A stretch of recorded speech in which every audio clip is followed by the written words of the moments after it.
আসসালামু আলাইকুম প্রিয় শিক্ষার্থীরা, সবাইকে স্বাগতম জানাচ্ছি টেকনিক ইজি এডুকেশনের পক্ষ থেকে। আমি হাবিবুল্লাহ। আজকের ক্লাসে আমরা আলোচনা করব আমাদের টেকনিক পাবলিকেশনের ইজি ম্যাথ বইয়ের 17 অধ্যায় পরিসংখ্যানের একটি গুরুত্বপূর্ণ সৃজনশীল, যেটি এসেছিল যশোর বোর্ড 2025 সালে। আমরা এখানে দেখতে পাচ্ছি এখানে একটা টেবিল দেওয়া আছে এবং নিচের প্রশ্নগুলো সমাধান করতে বলছে। তো ক নাম্বার প্রশ্নে বলা হচ্ছে এই যে উদ্দীপকের যে টেবিলটা আছে সেটার প্রচুরক শ্রেণী যেটা, তার পূর্বের শ্রেণীর মধ্যবিন্দু নির্ণয় করতে হবে। তো প্রচুরক শ্রেণীর পূর্ববর্তী শ্রেণীর মধ্যবিন্দু। এখন প্রচুরক শ্রেণী কিভাবে নির্ণয় করে? খুবই সহজ। এখানে অনেকগুলো শ্রেণী আছে। কয়টা? একটা, দুইটা, তিনটা, চারটা, পাঁচটা, ছয়টা শ্রেণী আছে। তার মধ্যে একটা প্রচুরক শ্রেণী। কোনটা? যেটার গণসংখ্যা সবচেয়ে বেশি, সেটাই প্রচুরক শ্রেণী। তো আমরা যদি এখানে দেখি, এখানে গণসংখ্যা সবচেয়ে বেশি কোথায় আছে? গণসংখ্যা সবচেয়ে বেশি এই জায়গায় 20 আছে। তার মানে এটা হচ্ছে আমাদের প্রচুরক শ্রেণী 57 থেকে 66 পর্যন্ত। তাহলে এখানে বলে দেব গণসংখ্যা সর্বাধিক 20 বার আছে 57 থেকে 66 শ্রেণীতে, সুতরাং প্রচুরক শ্রেণী হচ্ছে 57 থেকে 66। তাহলে প্রচুরক শ্রেণী পেয়ে গেছি। কিন্তু আমাদের বলছে প্রচুরক শ্রেণীর পূর্বের শ্রেণী, তার মানে এর পূর্বের শ্রেণী কত? 47 থেকে 56। এই 47 থেকে 56 যে শ্রেণীটা আছে সেটার মধ্যবিন্দু। এখন 47 থেকে 56 এর মধ্যবিন্দু কি হবে বলো তো? মধ্যবিন্দু নির্ণয় সূত্র হচ্ছে এই 47 আর 56 কে যোগ করে দিব, যোগ করে 2 দিয়ে ভাগ করে দিব। সূত্রটাই এটা। তার মানে প্রচুরক শ্রেণীর পূর্ববর্তী শ্রেণী হলো 47 থেকে 56। তাহলে এটার মধ্যবিন্দু কি হবে? এই 47 আর 56, অর্থাৎ নিম্ন সীমা যোগ উচ্চ সীমা ভাগ 2। এই 47 আর 56 যোগ করে 2 দিয়ে ভাগ করে দিলাম 51.5। তার মানে আমরা আমাদের মধ্যমান বিন্দু বা মধ্যমানটা পেয়ে গেছি 51.5। খুবই সহজ প্রশ্ন, 2 মার্ক পেয়ে যাবে এতটুকু লিখলে। আচ্ছা এখন আসো খ নাম্বার প্রশ্ন। খ নাম্বার প্রশ্নে বলা হচ্ছে প্রদত্ত উপাত্ত হতে মধ্যক নির্ণয় করো। এই যে আমাদের টেবিলটা দেওয়া আছে, এই টেবিলটা ব্যবহার করে মধ্যক নির্ণয় করতে হবে। তো এই টেবিলে আমাদের দুইটা উপাত্ত দেওয়া আছে, একটা হচ্ছে শ্রেণীব্যাপ্তি, একটা হচ্ছে গণসংখ্যা। এই দুইটা ব্যবহার করে আমাদের মধ্যক নির্ণয় করতে হবে। তবে এই দুইটা শুধু কলাম দিয়ে আমাদের কাজ হবে না, আমাদের আরো কিছু মান লাগবে। আর একটা মান লাগবে, সেটা হচ্ছে ক্রমযোজিত গণসংখ্যা। এই তিনটা কলাম দিয়ে আমাদের মধ্যক নির্ণয় করতে হবে। তাই তোমাকে এই দুইটা কলাম তো লিখতেই হবে। যে দেখো এই দুটো কলাম, একটা হচ্ছে শ্রেণীব্যাপ্তি লিখে ফেলবা, যেটা প্রশ্নে দেওয়া আছে, গণসংখ্যা যেটা দেওয়া আছে প্রশ্নে সেটা লিখে ফেলবো। লিখার পরে একটা কলাম এক্সট্রা করতে হবে, যেটা হচ্ছে ক্রমযোজিত গণসংখ্যা। যে ক্রমযোজিত গণসংখ্যার কলামটা তুমি লিখে ফেলবা। এখন কিভাবে এটার মানগুলো লিখবো? মান লেখার নিয়ম হচ্ছে প্রথম ঘরে গণসংখ্যা যেটা, ক্রমযোজিত গণসংখ্যা সেটাই হয়। এর পরবর্তীতে কোনাকুনি হিসাব। এই 5 এর সাথে 8 যোগ করো, কত হয়? 13। 13 সাথে 15 যোগ করো, কত হয়? 28। 28 সাথে 20 যোগ করলে 48। 48 সাথে 8 যোগ করলে 56। 56 সাথে 4 যোগ করলে 60। এভাবে তুমি যোগ করে দিতে হবে। অর্থাৎ প্রথম ঘরে যেটা থাকবে সেটাই হবে ক্রমযোজিত গণসংখ্যা। এরপর থেকে এটার সাথে এটা কোনাকুনি যোগ। 5 আর 8 যোগ করলে 13। 13 আর 15 যোগ করলে 28। 28 আর 20 যোগ করলে 48। 48 আর 8 যোগ করলে 56। 56 আর 4 যোগ করলে 60। এর পরবর্তীতে তোমাকে এই সবগুলা গণসংখ্যা যোগ করতে হবে। এই সবগুলো গণসংখ্যাকে যোগ করলে যে মানটা আসে সেটাকে n দিয়ে প্রকাশ করা হয়। অর্থাৎ মোট গণসংখ্যা, সবগুলো গণসংখ্যার যোগফলকে কি বলবো? মোট গণসংখ্যা। এই মোট গণসংখ্যাকে n দিয়ে প্রকাশ করা হয়। তুমি 5 8 15 20 8 আর 4 যদি যোগ করো তাহলে দেখবো 60 আসে অ্যান্সার। তাহলে 60 যদি আসে তার মানে n এর মান হচ্ছে 60। মোট গণসংখ্যাকে n দিয়ে প্রকাশ করা হয়, তার মানে n = কি? 60। এখন তোমাকে যে কাজ করতে হবে, এই n কে 2 দিয়ে ভাগ করে ফেলতে হবে। কেন? কারণ হচ্ছে মধ্যক নির্ণয় করতে গেলে তোমাকে মধ্যক শ্রেণী কোনটা সেটা বের করতে হবে। কত যেরকম আমরা প্রচুরক শ্রেণী বের করছি, প্রচুরক নির্ণয় করতে গেলেও প্রচুরক শ্রেণী বের করা লাগে, আর মধ্যক নির্ণয় করতে গেলে মধ্যক শ্রেণী বের করা লাগে। তবে মধ্যক শ্রেণী বের করার একটু নিয়ম আছে, প্রচুরক থেকে একটু কমপ্লেক্স, খুব বেশি না, দেখো মনোযোগ দিলে বুঝতে পারবো। সো মধ্যক শ্রেণী বের করতে হলে তোমার প্রথম কাজ হচ্ছে তোমাকে এই সবগুলা গণসংখ্যা যোগ করে যে n এর মান যত পাইছো, এই সবগুলা গণসংখ্যাকে অর্ধেক করে ফেলতে হবে। এই 60 কে 2 দিয়ে, যে n কে 2 দিয়ে ভাগ করে দিতে হবে, তাহলে কত হয়? 30। এখন তোমাকে খুঁজে নিতে হবে যে এই 30টা আসলে কোন ঘরে আছে। 30তম পদটা যেই ঘরে আছে সেটাই আসলে মধ্যক শ্রেণী। এখন 30 কোন ঘরে আছে কিভাবে বুঝবো? এই ক্রমযোজিত গণসংখ্যা দেখেই বুঝবো। কেমনে? দেখো ক্রমযোজিত গণসংখ্যা 5 মানে 1 থেকে 5 পর্যন্ত এই ঘরে আছে। তাহলে এই ঘরে 5 পর্যন্ত থাকলে পরের ঘর কত থেকে শুরু হবে? 6। 6 থেকে 13 পর্যন্ত এই ঘরে। 14 থেকে 28 পর্যন্ত এই ঘরে, কারণ আগের ঘর 13 পর্যন্ত ছিল। 14 থেকে 28 পর্যন্ত এই ঘরে। 28 এর পর শুরু হয় কত? 29। এই 29 থেকে 48 পর্যন্ত এই ঘরে। তো আমরা খুঁজতেছি কাকে? 30 কে। 30 তাহলে কোন ঘরে? 29 থেকে 48 এর মধ্যেই তো 30 থাকে। তার মানে এই ঘরের মধ্যে আমাদের 30 অবস্থিত, 29 থেকে 48। তার মানে এটাই আমাদের মধ্যক শ্রেণী। তার মানে আমরা মধ্যক শ্রেণী পেয়ে গেছি কোনটা? এটা হচ্ছে আমাদের মধ্যক শ্রেণী। 29 থেকে 48 এর মধ্যে অবস্থিত। তার মানে 57 থেকে 66 যে শ্রেণীটা আছে সেটাই আমাদের মধ্যক শ্রেণী। আমি আবার রিক্যাপ করে দিচ্ছি। তোমার এই সবগুলো গণসংখ্যা যোগ করলে যত হবে তাকে 2 দিয়ে ভাগ করবা। ভাগ করলে আসে 30। এই 30 কোন ঘরে সেটা খুঁজবা। তো সেটা খোঁজার নিয়ম হচ্ছে এই যে এখানে ক্রমযুক্ত গণসংখ্যা 5 মানে 1 থেকে শুরু হবে হিসাব, 1 থেকে 5 পর্যন্ত এই ঘরে, 5 এর পর কত হয় 6, 6 থেকে 13 এই ঘরে, 13 এর পর 14 শুরু হয়, 14 থেকে 28 এই ঘরে, 28 এর পর 29 শুরু হয়, 29 থেকে 48 এই ঘরে। আমরা খুঁজতেছি 30 কে, 30 কিন্তু এই ঘরের মধ্যে অবস্থিত, 29 থেকে 48 এর মধ্যেই 30, 29 এর পরেই তো 30, তার মানে এটাই হচ্ছে আমাদের মধ্যক শ্রেণী। তো মধ্যক শ্রেণীটা আমরা পেয়ে গেলাম, এই যেখানে সেটাই লেখা হয়েছে, অতএব মধ্যক শ্রেণী 57 থেকে 66। এবার মধ্যকের সূত্রে চলে যাব। মধ্যক লেখার সূত্রটা হচ্ছে মধ্যক equal to L plus n/2 minus fc into h/fm, এটা মধ্যকের সূত্র। তো সূত্রটা লিখে ফেললাম। এখন তোমাকে খুঁজতে হবে এলটা আসলে কি। এল হচ্ছে মধ্যক শ্রেণীর নিম্নসীমা। এখন দেখো এল হচ্ছে মধ্যক, এটা হচ্ছে মধ্যক শ্রেণী, এটা নিম্নসীমা কত 57 আর উচ্চ সীমা 66, বাট আমি এল এর মান হচ্ছে বলছি মধ্যক শ্রেণীর নিম্নসীমা, তার মানে 57 হবে। সেখানে ডান পাশে লিখে রাখলাম এল হচ্ছে 57। n/2, n/2 এর মান তুমি আগেও বের করে রাখছো, এই যে দেখো n এর মানও লিখে রাখছো, n এর মান 60, আবার n/2 কিন্তু তুমি পাইছো 30। সো তুমি n/2 বরাবর তুমি ডাইরেক্ট এখানে 30 লিখতে পারো, আবার চাইলে তুমি n এর মান 60/2 লিখতে পারো, তোমার ইচ্ছা। সো n এর মান হচ্ছে 60 আমরা লিখে রাখলাম, এই যে সবগুলো গণসংখ্যা যোগ করলে 60 হয়, n এর মান হচ্ছে 60। এরপর আসো এফসি। এফসি হচ্ছে যেটা মধ্যক শ্রেণী তার আগের শ্রেণীর ক্রমযোজিত গণসংখ্যা। এটা দেখো এটা হচ্ছে মধ্যক শ্রেণী, এটার আগের শ্রেণীর ক্রমযোজিত গণসংখ্যা হচ্ছে 28, তার মানে এফসি এর মান হবে 28। এবার আসো এফএম। এই যে এফএম, এই এফএমটা কি হবে, যেটা মধ্যক শ্রেণী সেটার গণসংখ্যা। এই যে দেখো এটা মধ্যক শ্রেণী, এটার গণসংখ্যা হচ্ছে 20, তার মানে এফএম এর মান হবে 20। এরপরে আসো এইচ। এইচ মানে শ্রেণী ব্যবধান। শ্রেণী ব্যবধানের মান হচ্ছে কত, কিভাবে বের করব, যে কোনো শ্রেণীর নিম্নসীমা থেকে তার আগের শ্রেণীর নিম্নসীমা বিয়োগ করলেই এইচ এর মান পাওয়া যায়। তাহলে এই শ্রেণীর নিম্নসীমা 37, তার থেকে বিয়োগ করব তার আগের শ্রেণীর নিম্নসীমা, 37 থেকে 27 বিয়োগ করলে 10, তার মানে এইচ এর মান 10। অথবা তুমি এটা ধরতে পারো ভাই আমি 77 থেকে 67 বিয়োগ করব, কোনো সমস্যা নাই। যে কোনো শ্রেণীর নিম্নসীমা থেকে তার আগের শ্রেণীর নিম্নসীমা বিয়োগ করলে যেটা পাবো সেটা হচ্ছে এইচ, তার মানে এইচ এর মান আমরা পেয়ে গেছি 10। এবার জাস্ট মানগুলো এখানে যে মানগুলো লিখলাম এই মানগুলো বসাই দিলাম। 60 কে 2 দিয়ে ভাগ করলে 30, 28 এর জায়গায় 28 আছে, এখানে 10 একে 10, 10 দুগুণে 20, এখানে হাফ থাকে হাফ লিখে ফেললাম। 30 থেকে 28 বিয়োগ করলে হয় 2, এখানে হাফের জায়গায় হাফ আছে, এই 2 2 কাটা যায়, তাহলে এখানে থাকে শুধু 1। 57 আর 1 যোগ করলে 58, তার মানে আমাদের মধ্যক আমরা পেয়ে গেলাম, মধ্যক হচ্ছে 58, নির্ণেয় মধ্যক 58। তাহলে আমরা খ নাম্বার প্রশ্নটাও সমাধান করে ফেললাম। এখন আসো আমরা আমাদের গ নাম্বার প্রশ্নে চলে আসি।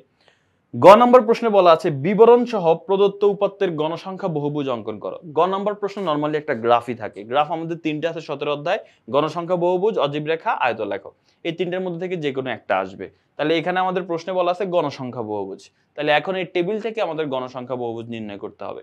তো এই টেবিলের মধ্যে দুইটা উপাত্ত আছে, শ্রেণীব্যাপ্তি আর গণসংখ্যা, কিন্তু গণসংখ্যা বহুভুজ অঙ্কন করতে গেলে তোমাকে আরো একটা শ্রেণী লাগবে, সেটাকে বলা হয় শ্রেণীর মধ্যমান। এই শ্রেণীব্যাপ্তি আর গণসংখ্যা এটা তো প্রশ্নেই দেওয়া আছে, তোমাকে শ্রেণীর মধ্যমানটা বের করতে হবে। শ্রেণীর মধ্যমান বের করার সূত্র কি, এই দুইটাকে যোগ করে 2 দিয়ে ভাগ, এই 27 আর 36 যদি আমরা যোগ করি, যোগ করে যত হবে তাকে 2 দিয়ে ভাগ করে দিতে হবে। 27 আর 36 যোগ করলে কত হয়, 27 আর 36 যোগ করলে হয় 63, 63 কে যদি আমরা 2 দিয়ে ভাগ করে ফেলি তাহলে আমাদের এখানে চলে আসবে 31.5। আবার 37 আর 46 কে যোগ করে 2 দিয়ে ভাগ করে ফেললে 41.5। তো এইভাবে সবগুলোকে দুইটাকে যোগ করে 2 দিয়ে ভাগ করে করে মধ্যমানগুলো পেয়ে যাব। এবার আসো আমরা আমাদের ছকে চলে যাব, গ্রাফে। গ্রাফ পেপারের মধ্যে তোমাকে এক্স অক্ষ আর ওয়াই অক্ষ দুইটা অক্ষ অঙ্কন করতে হবে। এই যে এটা হচ্ছে এক্স অক্ষ আর এটা হচ্ছে ওয়াই অক্ষ। এক্স অক্ষ এরকম আনুভূমিক বরাবর থাকে আর ওয়াই অক্ষ এরকম উলম্ব বরাবর থাকে। তো এক্স অক্ষের মধ্যে আমরা কোন মান বসাবো, এক্স অক্ষের মধ্যে একটা জিনিসের মানগুলো বসাইতে হবে, ওয়াই অক্ষে আরেকটার মানগুলো বসাইতে হবে। তো এখানে আমাদের তিনটা জিনিস আছে, কোনটার মান বসাবো, এক্স অক্ষের মধ্যে আমরা এই শ্রেণীর মধ্যমানগুলো বসাবো, এই 31.5, 41.5, 51.5, 61, 71, 81 এই মানগুলো বসাবো। তবে এই গণসংখ্যা বহুভুজের ক্ষেত্রে আমরা আরো দুইটা মান এক্সট্রা লিখবো। কোন দুইটা মান, দেখো তো তুমি আমাকে বলো 31.5 এর আগে যদি কোনো ঘর থাকতো তাহলে সেটার মধ্যমান কত হইতো, বলো তো, তোমাকে 3 সেকেন্ড সময় দিলাম।